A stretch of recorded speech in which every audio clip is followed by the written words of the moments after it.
Привет-привет! Меня зовут Людмила, и с вами Таро в потоке. Название нашего сегодняшнего разбора звучит так.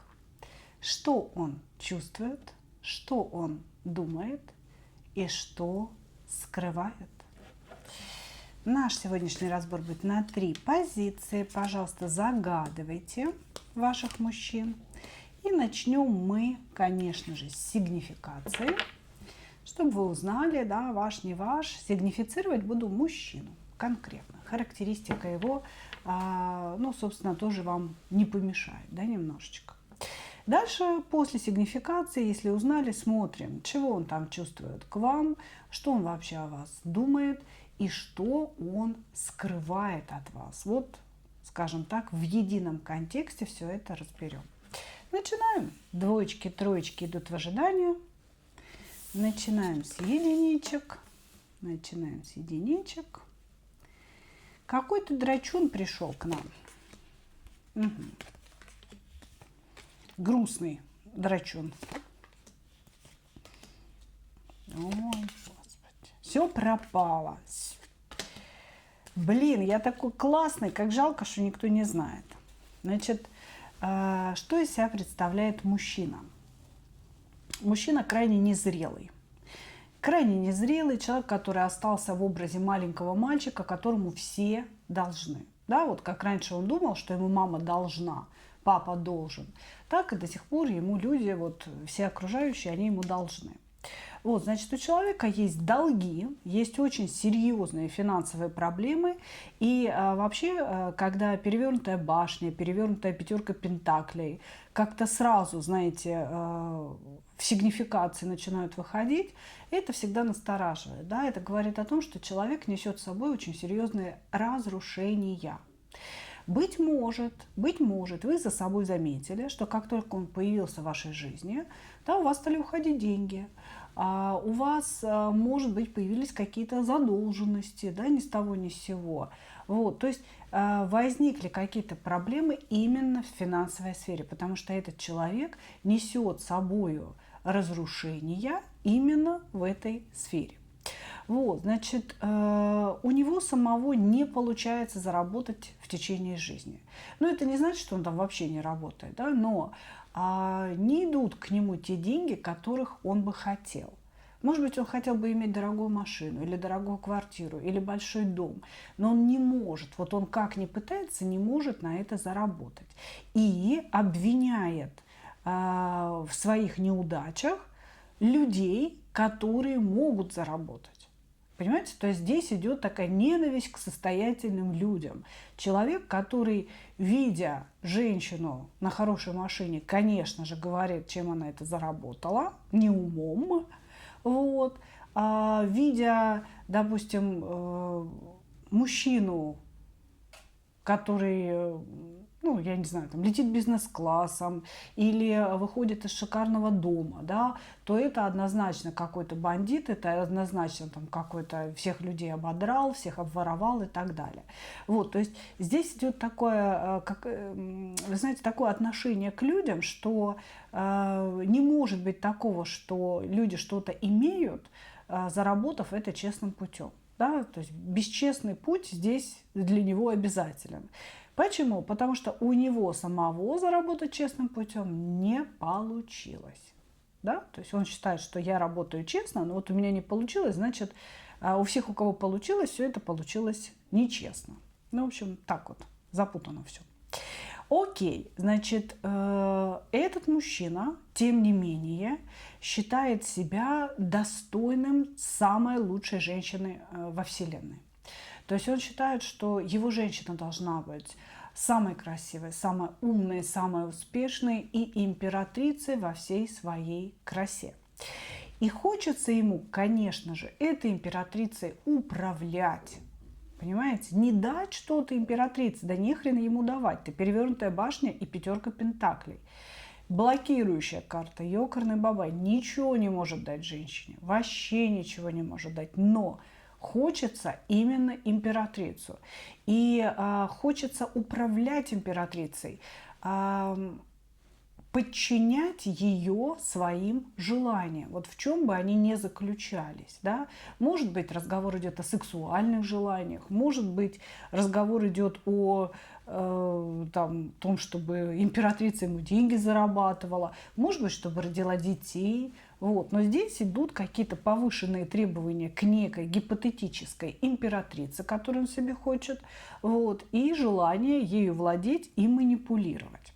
Значит, у человека здесь очень много скопленной за годы жизни агрессии, которая подавлена, да, она внутри закрыта, и выражается она, знаете, в чем? В том, что он все время все высмеивает. То есть он может обсуждать любого человека, любое событие, какую-то звезду в телевизоре, или какого-то соседа, да, или вашего общего знакомого. И это всегда выглядит как самый такой злой, некрасивый сарказм в сторону этого человека с подмечанием вот каких-то, знаете, самых-самых болезненных точек. И он все время так разговаривает. То есть, когда вы общаетесь с ним, создается ощущение, что он шутит не переставая. Но никогда над собой, он всегда шутит над кем-то и очень болезненно высмеивает людей. Иногда, конечно, чаще всего, да, совершенно незаслуженно. Ощущение, что он ненавидит всех. И все это прикрыто такой вот усмешкой.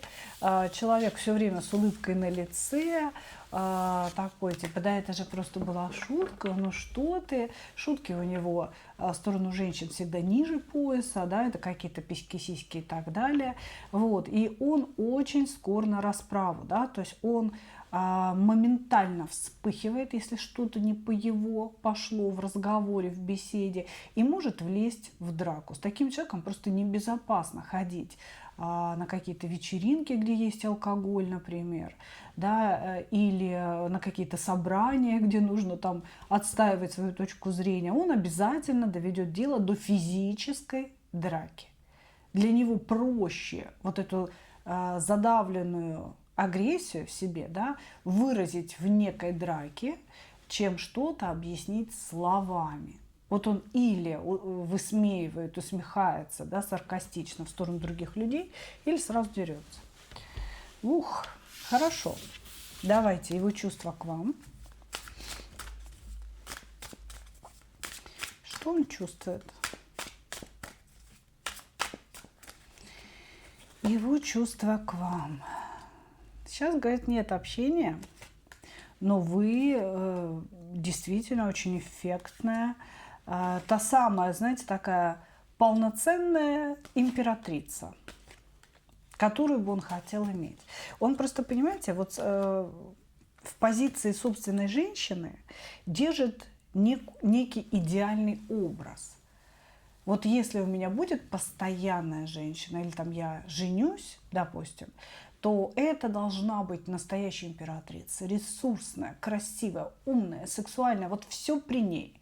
Слушайте, девочки, напишите в комментариях, он как сам выглядит. Потому что вот судя по достижениям, это полное ничто, да, но его самомнение, оно хоть как-то подпитано должно быть хоть чем-то, может, у него внешность какая-то там вау, понимаете?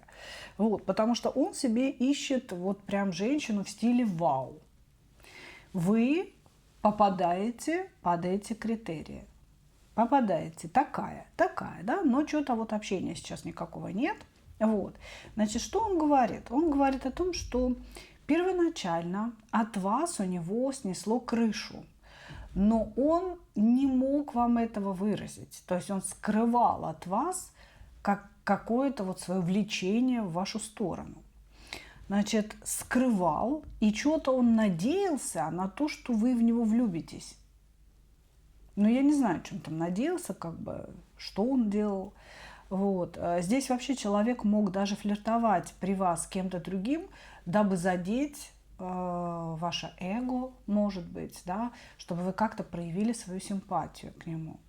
Вот, значит, он надеялся на то, что вы проявите к нему какой-то интерес. Вот. Потом здесь у вас что-то пошло не так. потому что вы вся отвернутая, сейчас какое-то молчание между вами, вы живете своей жизнью, и этот человек пытается бороться со своей горечью. Значит, первое, в какой-то момент, ну, некого прошлого, когда его там снесло крышу, он говорит, он как-то сразу выстроил у себя в голове идеальную картинку, что он на вас женится. Ну вот представьте себе, да, он хочет себе самую лучшую императрицу на свете. И тут хренак, вот она, это вы. Значит, опа, все, сразу себе дофантазировал, да мы с ней за руки беремся. Сначала в постель, потом в ЗАГС, потом по берегу моря, деньги сыпятся, дети бегут, в общем, все счастливы. У него какая-то такая вот идеальная картина в голове. Вот.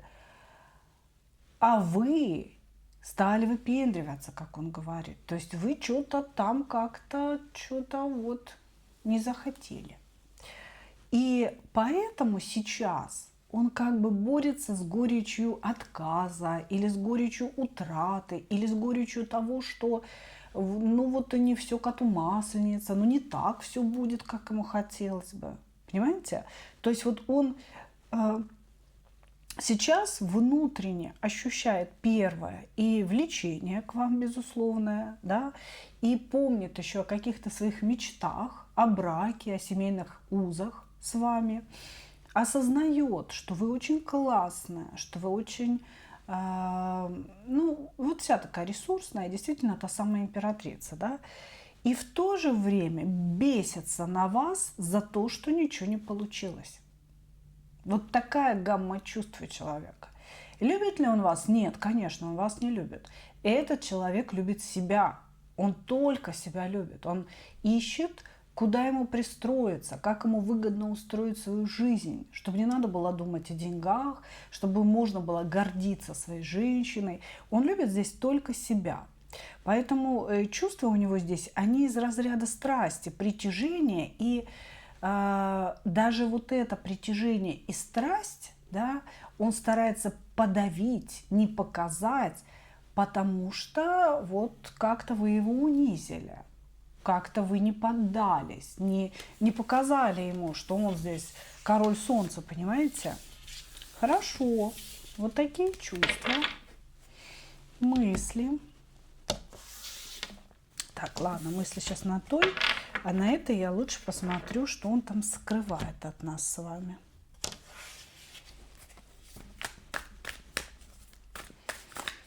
Что он там вообще думает-то о вас, о вашем будущем совместном?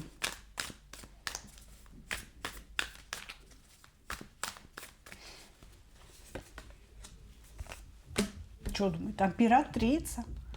Подходит мне, подходит для семьи мне она, эта женщина.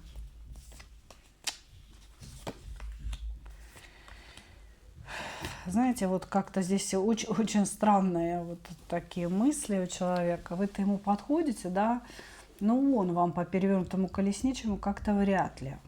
И по пажу мечей.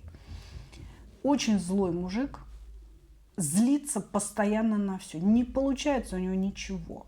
Человек, который все время за пазухой носит нож, чтобы в кого-нибудь его воткнуть. Я не знаю, откуда столько злости у человека. Как правило, такая злость бывает у крайних неудачников, ничтожеств, маленьких людей, когда мужчина чувствует себя маленьким, ничтожным. Он все время злится. Ему все время хочется, кого-то уколоть, кого-то вот унизить, растоптать. Вот у этого человека такое ощущение от себя. Но его психика не может перенести такое отношение к себе. Поэтому он как бы его проецирует на окружающих людей. И когда он думает о вас, понимаете, ему же хочется соответствовать вашему образу императрицы. И он говорит, она моя императрица. Я с ней хотел бы пойти в десятку пентаклей, в семью, в ту самую счастливую картинку, которую я себе нарисовал. Но что бы я ни делал, я все делаю неправильно, по перевернутому колесничему. Да? У меня до хрена энергии двигаться в ее сторону, но мне нечего предложить, что-то я делаю не то, потому что я все время попадаю в просак. Вот. И по сути, да, я злюсь сам на себя, но думаю, что злюсь на нее. Человек злится на вас за ваше неприятие, за то, что, как ему кажется, вы много выпендриваетесь, у вас слишком завышенные требования к нему, что вы размечтались о чем-то, да, женщина такой быть не должна, а должна быть такой, как он скажет. Понимаете? То есть у него идет злость на вас, и вот это вот, знаете, состояние «я сейчас ее укушу». Если не хочет так, значит, сейчас я ей больно сделаю. Она вот получит у меня. И в то же время он думает о том, что вы его императрица, и о том, что он хотел бы с вами семью, десятка пентаклей, перевернута десятка кубков. Он хочет, чтобы вы его любили, и вы для него создали именно пентаклевое пространство чудесное. Еще и по десяточке пентаклей, да? Тут богатое такое, ресурсное, полноценное. Какой замечательный человек. Чего скрывает? Что он скрывает?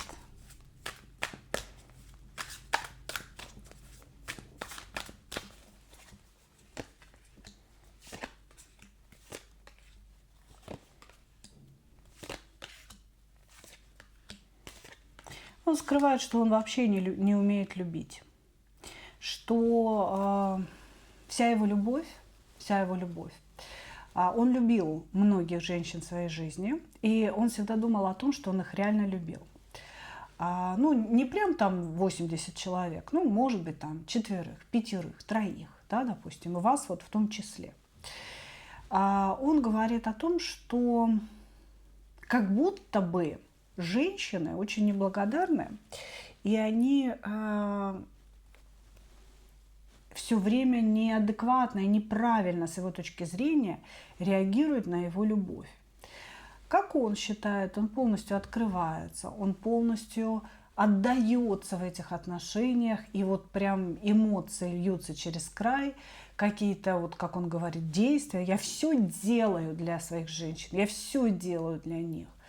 Но они меня предают, они меня обманывают, они меня унижают, они от меня уходят, они меня бросают.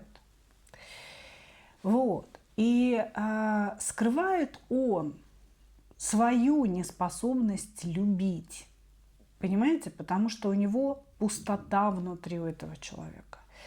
У него пустота, у него злость на весь женский род. Ему постоянно хочется женщину обидеть, унизить, как будто бы отомстить ей за то, что когда-то кто-то его бросил.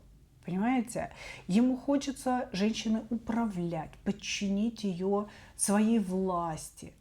Понимаете? При этом он пытается нам тут сказать, что он кубковый король, вот, типа такой весь любвеобильный, но нет. Это иллюзия все. То есть первоначально он дает эту иллюзию в отношениях мягкости, подчиненности и эмоциональности. А вот потом, как только видит, что женщина влюбилась, да, он сразу устанавливает жесткие правила. А вот теперь будет по-моему, когда я свободен, тогда и вовремя, значит, что я скажу, так и будет, платить будешь ты, у меня денег нет, будешь принимать меня таким, какой я есть. То есть вот какой-то такой человек, да, и он это пытается скрыть. То есть он скрывает, что по сути он не умеет по-настоящему любить. И как бы он ни считал, что он любил всех своих женщин до вас, да, он не любил их, он не способен. У него внутри огромная пустота. Как будто он все время пытается кому-то что-то доказать в отношениях. При этом он не умеет просто любить, просто жить сегодня. И он совершенно не умеет отдавать. Понимаете? Он как бы даже не считает, что он должен отдавать. Он смотрит на женщину с позиции того, придет и мне даст. Что она мне даст? Понимаете? Ну вот такой у нас мужчина получился. Благодарю вас. Двигаемся дальше.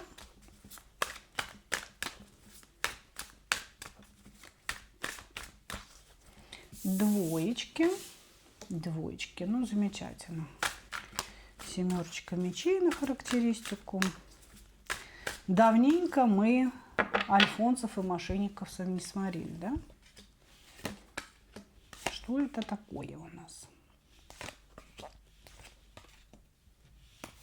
Классика жанров. Жанра.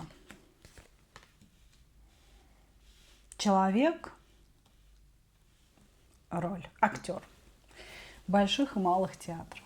Значит, ну, перед нами мужчина, который использует свое обаяние, использует свое знание любви, женской психологии для того, чтобы зарабатывать денежки. Это Альфонс. Да, уж он мошенник в сети, не мошенник в сети, но это Альфонс. Значит, разные бывают конфигурации. Написал вам в Фейсбуке, написал вам на сайте знакомств, обомлел от ваших фото, все, я люблю, не могу, на второй день давай жениться, на третий пришли мне денег. Да, возможно, так. Или же какие-то долгие лобызания, знаете, там ухаживание, выкладывание павлиньих своих, значит, хвостов и так далее. Но потом результат все равно один. Деньги ему нужны. Ну, потому что деньги ему нужны. Значит, здесь мужчина, который все время примеряет роли. То он кубковый король, значит, весь влюбленный, умирающий, несчастный, жалкий. То он жезловый, такой желающий, всемогущий. У меня все есть, просто вот не хватает $200 для того, чтобы там купить билет к тебе, например. Вот. То он творческий человек, и стихи он пишет, и книги он написал, и, значит, я великий писатель, просто я скрываюсь под псевдонимом Вася. Вот, значит, то он маг и волшебник, и владеет он магией, может быть, для кого-то, да, эзотерик знаменитый, и тоже почему-то скрытый, да, лица своего не покажу, там какие-то картинки на его аватарке непонятные, да, с цветочками, лугами или собачки. И человек все время меняет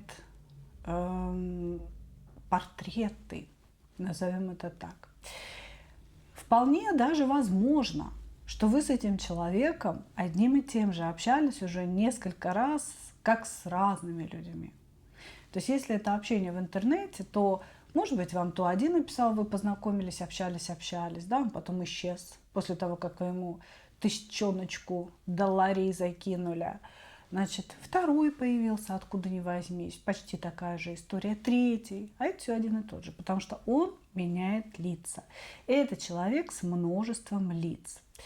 При этом женщины являются его работой. Это может быть как работа в сети, так и работа в обычной жизни. Благодаря женщинам он очень хорошо живет. Человек сам по себе не бедный. Есть у него прекрасная зона комфорта, у него есть и дом, у него есть и хорошее авто, у него, может быть, даже есть семья, такая нормальная, да, такая реальная семья, для которой он таким способом зарабатывает деньги. А может быть и нет семьи, да, может он для себя старается. Вот. Но он привык очень вкусно есть, красиво отдыхать, ездить на хороших машинах, хорошо одеваться за счет женщин, которых он обманывает. Это четко здесь показано. При этом каждая женщина, которая остается, да, после него ни с чем, собственно говоря, вот, он как-то, знаете, не обдирает до нитки, да, то есть она остается с осадочком, конечно, но не сказать, что она вот прям сильно горюет, да, что вот ее там обманули и так далее. То есть его задача не доводить женщину до какого-то края. Может быть, чтобы когда-то вернуться, еще с нее там подсоснуть чуть-чуть, да, может еще для чего-то. Ну вот так вот, вот такой вот мужчина. Ну окей, хорошо. Давайте посмотрим чувства к вам. Нашего работника любовного фронта.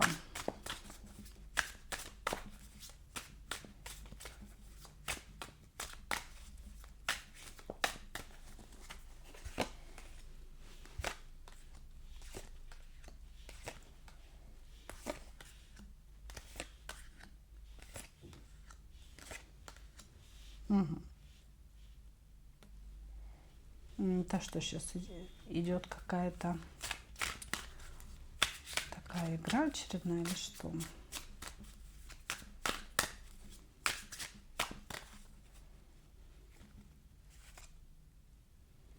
Угу. Ну да, делаю вид, говорит. Значит, что хочу сказать, что он пытается нам показать в чувствах. В чувствах он пытается показать страсть, какое-то невероятное притяжение, фантазия о вас. Я люблю ее, она моя женщина, она мне делает больно, я ей делаю больно, все друг другу сделали больно. Господи, какая у нас сумасшедшая любовь. Единственная во всей вселенной, мы близнецовые пламена друг друга. Это то, что он пытается сказать. Но ввиду такой сигнификации, да, я задала дополнительный вопрос. То есть это чего? Правда или это игра такая? И он нам говорит, что по иерофанту он делает вид. Он делает вид. То есть он как бы расставляет сети. И делает это по определенным правилам. То есть у него есть шаблон. У него есть шаблон воздействия на женщину. Шаблон включает вот эти все эмоции, которые он вам сейчас обозначает, да, проявляет их к вам. Поэтому, я думаю, когда вы слушали сигнификацию, вы подумали, да, наверное, это не мой. Нет, мой-то сейчас такой влюбленный, денег не просил. То есть он прям вот, Господи, он пышет этой любовью, он же вообще не упускает меня из виду. Он с утра до вечера мне пишет о любви и говорит, что он сошел с ума, просто сошел с ума от любви. Это расстановка сетей товарища. Хорошо. На дне колоды пятерка пентаклей я вам показала, да, то есть, которая подтверждает, что все это пустота. Что это пустота.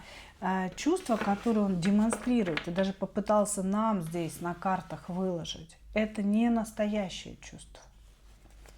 Мысли о вас, вот это уже будет поинтереснее, да? Мысли о вас.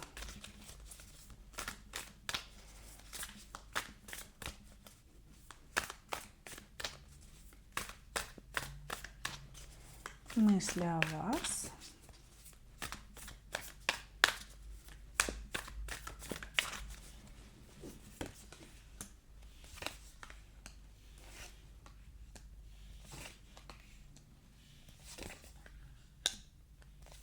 Как пробить вашу недоступность?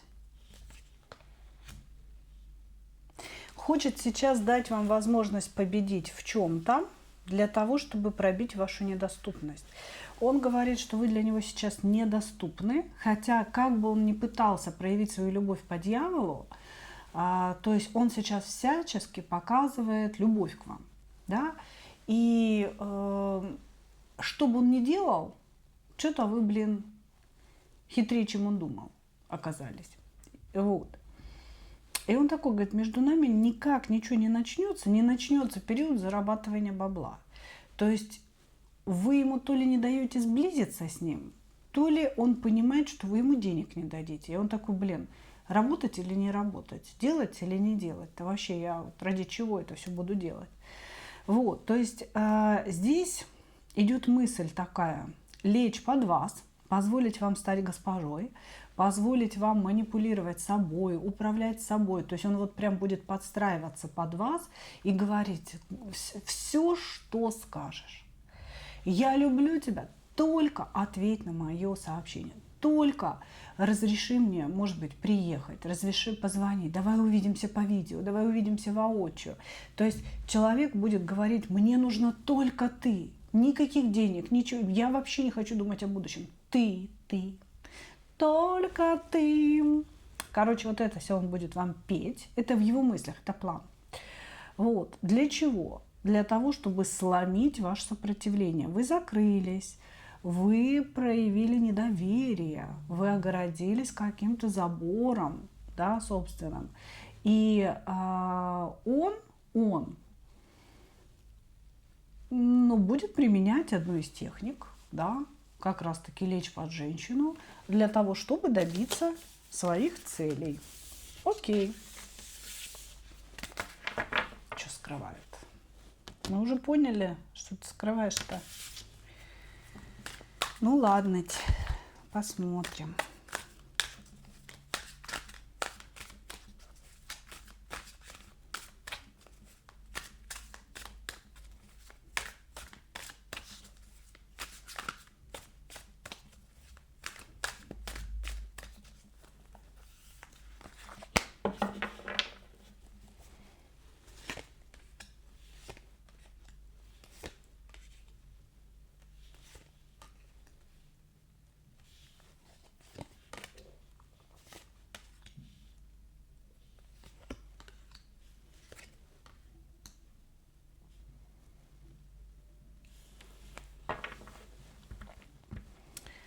Так, что он скрывает от нас? Ну, во-первых, скрывает первое, да, первое. Ну, определенную такую схему, которую он, скорее всего, использует, да, я бедный несчастный, у меня что-то такое произошло, мне срочно нужны деньги, денег нет, для того, чтобы победить вас. Ну, и не только вас. Вы должны понять, что вы здесь не единственная женщина, здесь есть в разработке еще какие-то дамы, да. Вообще в целом он женщину здесь рассматривает как некое гипотетическое существо, которого можно доить. Вот. Что он скрывает? Он скрывает, что он пришел вас победить при помощи вашего чувства вины, чувства жалости, да, включая в вас некий комплекс спасательницы, чтобы получить денежки нечестным путем. Понимаете? И здесь мужчина настолько изворотливый, он привык вообще у любой женщины получить денег. Понимаете? Вот какая бы она ни была крепким орешком, да, как бы она ни была умна и мудра, он типа того, что ну ничего, как бы найдем способ, ничего страшного, мне даже нравится. Вот. То есть он скрывает конкретику, которую он в принципе сам о себе рассказал уже в сигнификации. Человек зарабатывает при помощи женщин. Работает он вами. Понимаете? Работает. Дальше. Что он еще скрывает? Он скрывает досаду. Он скрывает, что он очень расстроился на то, что он потратил на вас время, усилия какие-то, да, манипуляции определенные. А вы до сих пор, ну, как бы, знаете, ничего не дали ему. Как будто бы вам этого недостаточно. Грубо говоря, вы сломали определенные шаблоны. И он стал думать о том, а чего, как бы, у меня другого в арсенале уже ничего нет, не осталось, я уже и то испробовала, и это, и 8, и 10, а она все нет, а ей все там что-то другое нужно. То есть у него произошел слом этих самых шаблонов относительно вас. Вот это он тоже пытается скрыть. Вы его неудача. Поздравляю, мои дорогие, это радует. Благодарю вас. Такой вот второй персонаж у нас получился. Давайте перейдем к третьему.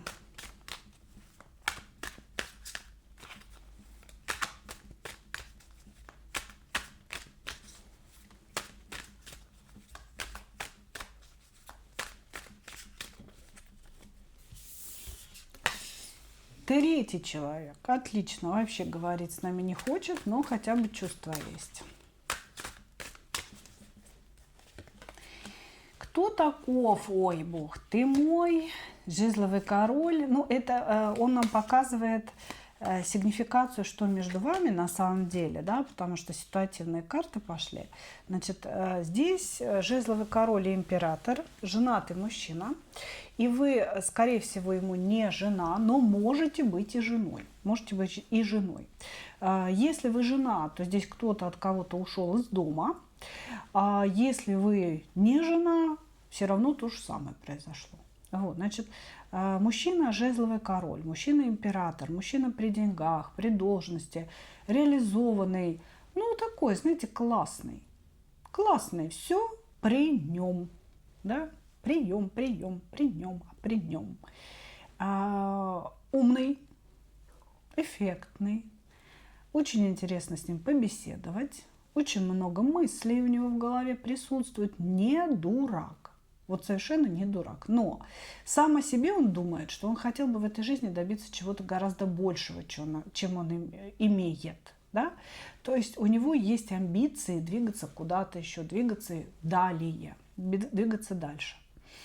Однозначно совершенно у этого человека к вам есть чувства, но или он женат, и поэтому надо перевернуть этот хренов туз кубков, надо закончить, надо или не начинать, или закончить все это дело.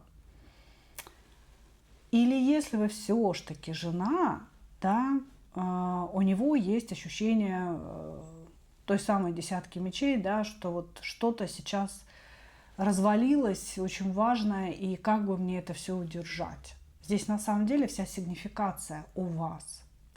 Вот, значит, он говорит, что сейчас между вами нет общения, но у него есть чувства к вам. Вы не хотите видеть реальность его глазами. Ну, знаете, когда вот мужчина говорит, ты не хочешь видеть реальности. На самом деле это означает совершенно другое, да, что ты не хочешь видеть реальности его глазами, такой, какую он хочет вам предложить увидеть. Вот, значит, он весь сейчас думает о вас, мыслит о вас, переживает что-то о вас, что все закончилось, все разрушилось, все перевернулось, ему сейчас очень-очень тяжело от чего-то. Вот. Сам по себе мужчина очень даже неплохой по своим характеристикам, да, но тут или он женат, и поэтому он не позволяет себе с вами отношения развивать, да, поэтому двойка мечей, может быть, даже блоки, и очень глубокое сожаление по этому поводу. Или он женат на вас, и сейчас произошла какая-то ужасная ссора между вами с разъездами друг от друга, да, и ему тяжело об этом всем думать. Хорошо. Смотрим его чувства к вам.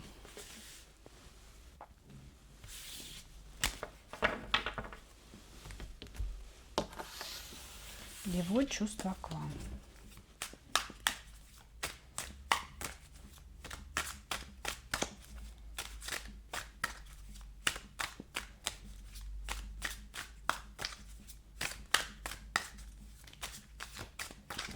Его чувства к вам.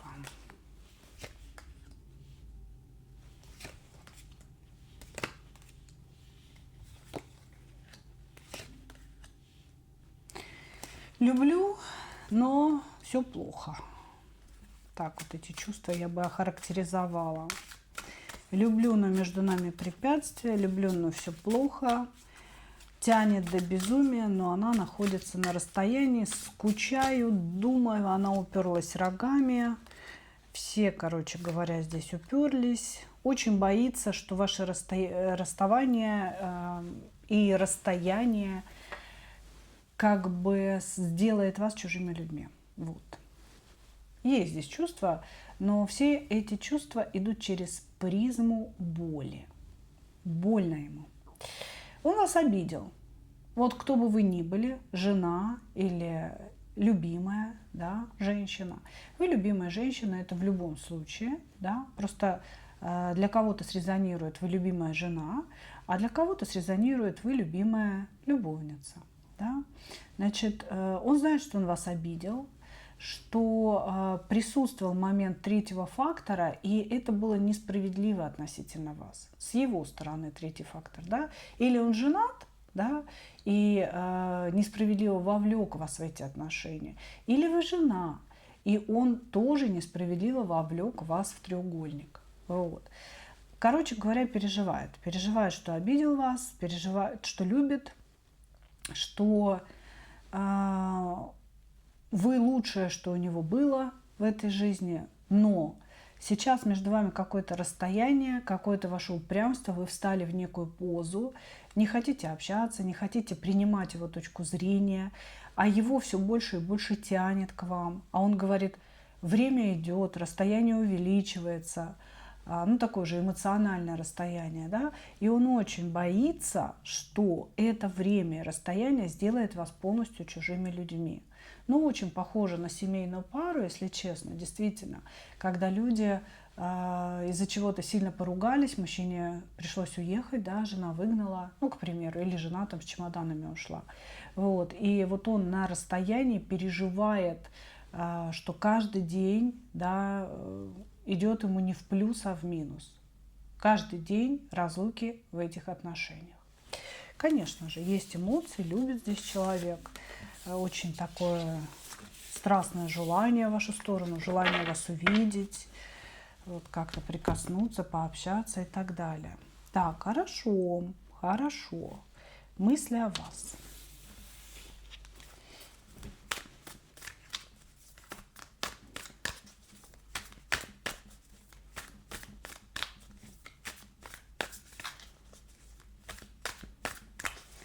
мысли о вас.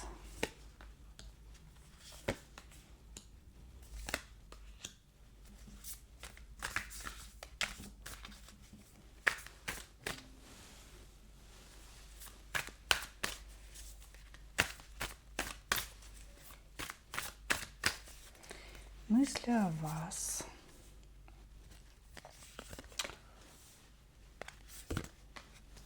Говорю, что на семейную пару похоже. Плохо, плохо. Ему все плохо. Мысли о том, что все кончилось, что вы больше не его, что вы выпорхнули у него из рук, что точка произошла в ваших отношениях, что все для вас теперь он ничего не значит, как бы он ни пытался, чтобы он там не боролся, значит, не выходит взять вас под контроль. Вы контролируете ситуацию, но вы для него самая важная женщина. Целый мир, императрица, лучшая женщина из всех. Голова у него разламывается, не знает он, что делать. Ну вот, как он говорит, он испробовал все возможные варианты по завоеванию вас, ничего не сработало. Здесь, может быть, он временами вам что-то пишет, а вы не отвечаете или блочите его. То есть здесь какое-то такое сокрушение, что ли, если так можно сказать, сокрушенность человека, да, который вот, ну, он не знает, что ему делать дальше. Вспоминает самое лучшее, вспоминает, какая вы, какие-то лучшие моменты с вами, вашу улыбку, когда вы были нежны, когда вы смотрели на него с любовью. Вот это вот все он вспоминает. В мысли очень хорошие. Но все пропитано болью утраты вас, и все мысли прям про вас. Как будто бы он крутит это с утра до вечера, с вечера до утра.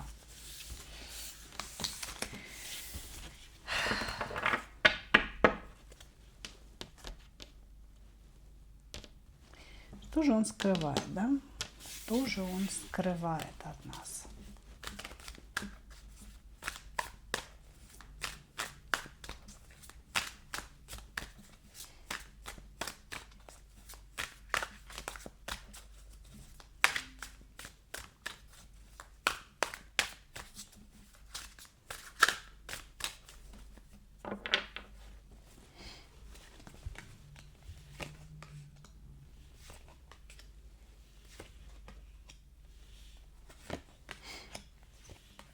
Скрываешь, что он умирает без вас. Он без вас умирает, ему плохо. Здесь мужчина, который вас очень сильно любит. Женатый он, не женатый он, да, ну, то есть, как бы вы его жена, вы единственная важная женщина для него, понимаете? Здесь очень-очень много любви, очень много боли, очень много потери. Я не знаю, что он такого сделал, да, что он совершил, но у него сейчас чувство глобального одиночества, вот как будто бы без вас ему жизнь не мила, понимаете? То есть у него закончилась жизнь. Вот он так говорит. Но это не физический аспект, это аспект моральный, это аспект духовный, когда человек без вас не может дышать. Понимаете? Не может дышать. Он так и говорит. Она мечевая королева. Она отсекает меня от себя, как будто бы, знаете, вы же его не обижаете, и вы его не оскорбляете, но вы не пускаете его в свои эмоции, вы не пускаете его в себя настоящую. Вот какая-то такая вещь здесь идет. И он это очень сильно чувствует, он о вас мечтает. Ну, грубо говоря, да, что он скрывает? Что он мечтает о вас кубковой, прежней, доступной, эмоционально доступной, я имею в виду. И что он скрывает? Что без вас он не хочет жить. Жизнь ему не мила, потому что все, нет воздуха, нет земли, нет ничего, нет никакого счастья, нет никакой радости, потому что нет вас. Только рядом с вами ему будет хорошо. И еще он злится на себя. И на самом деле он понимает, какие вещи сделал он не так, чем он вас очень сильно обидел, судя по всему. Он это все понимает. Просто, возможно, у него велика гордыня, и он не хотел бы об этом говорить, но понимать он это понимает, да, поэтому у нас это и вышло в графе, что он скрывает. Здесь очень любящий человек, здесь не влюбленность, здесь любовь, боль, все, как говорится, сплелось в единый комок, и человек это все сейчас переживает. Ну, вот такие пироги, девчонки.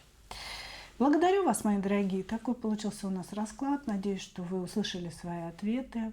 Не забывайте ставить лайки, писать комментарии. Обязательно подпишитесь на канал, если вы зашли впервые.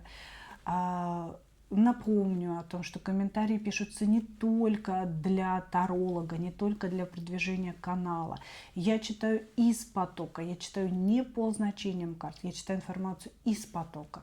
И этот поток наполняете вы своими историями, своими комментариями, своей энергией. Это энергоинформационный поток. Что положили, то и получили. Чем больше вы напишите о себе, что срезонировало, что не срезонировало, как у вас там что, тем больше информации о вас будет в потоке. Я ее потом озвучу для вас, да, с экрана ваших носителей.